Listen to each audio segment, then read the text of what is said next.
From the 1011 Now streaming studio, this is The Night Beat. Good evening, I'm Danielle Shenk. Here's what's making headlines as we wrap up Wednesday, August 7th.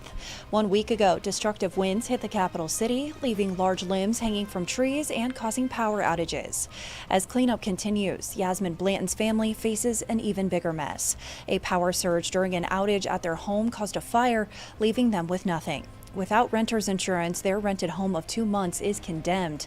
Now Blanton and her 4 kids are starting over with only the clothes on their backs. And I'm just very grateful for me and my kids' life and the chance to actually, a second chance to rebuild me and our lives. You know, I lost everything, but this is a new memory to go ahead and start some new ones. She says it was more than just her family's home. It was also a safe space for other kids in the community. In other news, senators are discussing a bill to change school district funding.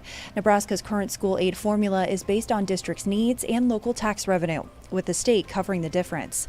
The new property tax relief proposal, LB 9, aims to dramatically increase funding for public education and lower the local tax levy to 25 cents. If passed, it would increase total state aid for Nebraska's school districts from about $590 million to nearly $840 million. Meanwhile, Attorney General Mike Hilgers and his counterpart in Iowa are spearheading a petition to change the way the EPA labels certain products.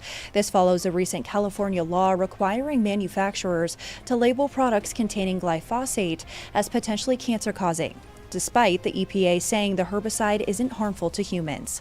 Hilgers says this will help stop consumer confusion.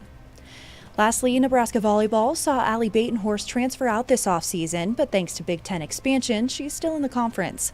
Now with USC, she's repping her new threads at Big Ten Media Days. Despite the change, Batenhorst has a lot of love for Nebraska and is excited to play her old team.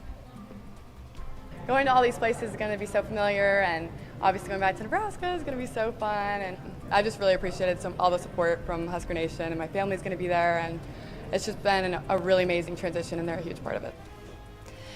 Batenhorst and USC will play in the state 3 times this season, first at the Creighton Classic in early September and then at Nebraska on September 29th.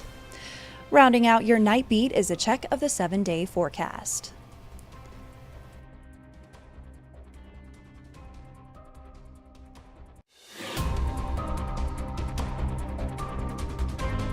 You've been listening to The Night Beat.